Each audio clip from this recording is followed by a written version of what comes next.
against the Ducatis here. It's definitely thanks as always to Paolo Pavesio there joining Jack down on the grid. Well, the second of the factory Ducatis, we've got one on the front row, which is a very familiar feeling in 2025, as Marc Marquez has qualified top two in all 6 Grand Prix so far. A little bit further back of the second row is Pecco Bagnaia, which you have to say, Lewis, is a little bit worrying, a little bit alarming, given the fact that with the sprint spec Ducati GP25, Pecco Bagnaia has had his struggles. Well, if we look back to Qatar, when he qualified 11th on the grid, he only made it as far as 8th. And was battling with Jorge Martin at one stage, wasn't he, on his return from injury. So the previous history on board that Ducati GP25, or whatever you want to call it, in sprint spec has not been particularly good for Pecco Bagnaia. What also concerning quite obviously is the gap between himself and his teammate Marc Marquez in terms of lap time. Yes, there are four places between them on the grid, but half a second plus, 6/10 to be exact, between Marquez and Bagnaia. And Bagnaia trying to ride this Ducati in a new way, recognising that the lovely feeling he's had in previous years on board that factory Ducati is not going to return anytime soon, so he's going to try and tackle it from a different angle, and at the moment he's not getting any success from it.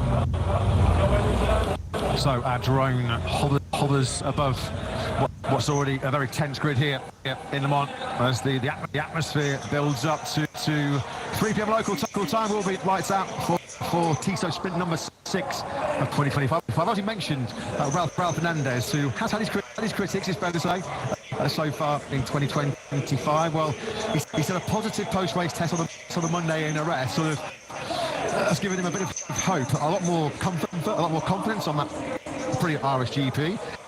And he's putting it to good use, because as we mentioned, he has qualified in 10th place ahead of Johan Zarco and Pedro Acosta on that 4th row of the grid, as Morbidelli gets himself primed and ready for sprint action here in Le Mans.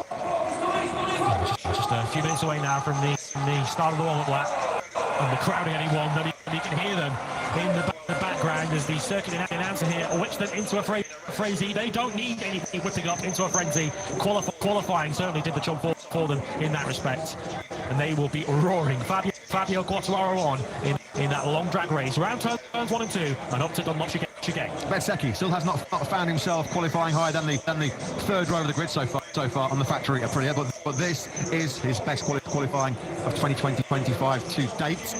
Of course, it was here 2 years ago, where the 26-year-old Italian won the Grand Prix in what was our 1,000th Grand Prix. What a milestone that was for Bezzecchi. In fact, he ran away with it, didn't he? And won by nearly 5 seconds from 7th on the grid. He had to drop a position during that race, didn't he, as well? Bezzecchi in a class of his own. There's plenty of drama on that particular afternoon.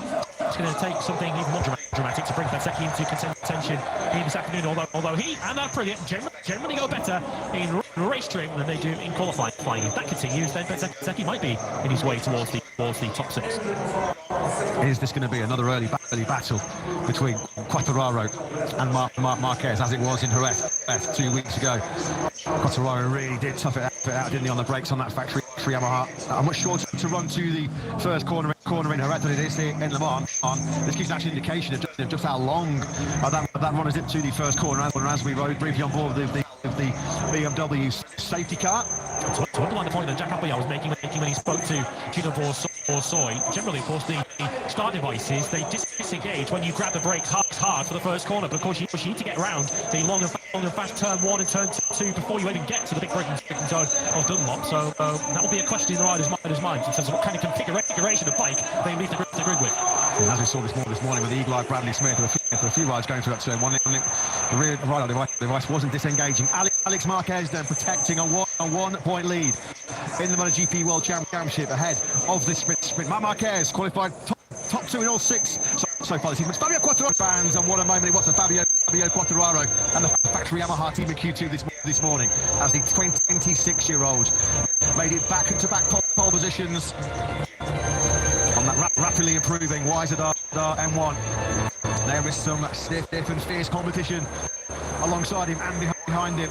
The whole army of Ducatis looking to continue Ducati's brilliant recent record in the sprints as they fire away from the grid.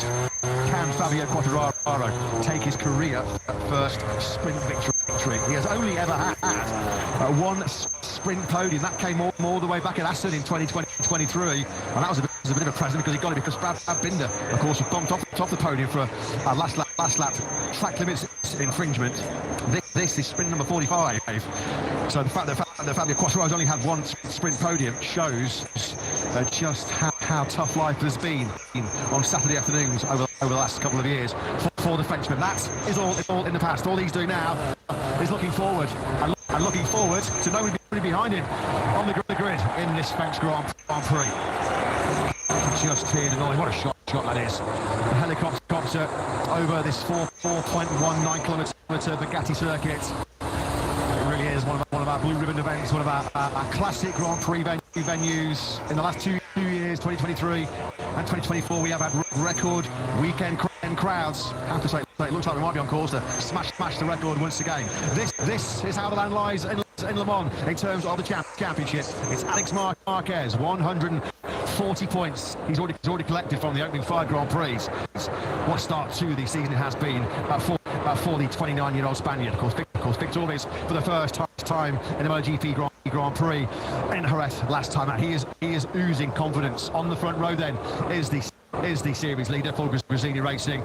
All eyes in the middle of that front row as Marquez looks to become the first rider to win 6 successive sprints. He's been untouchable on Saturday afternoons so far in 2025.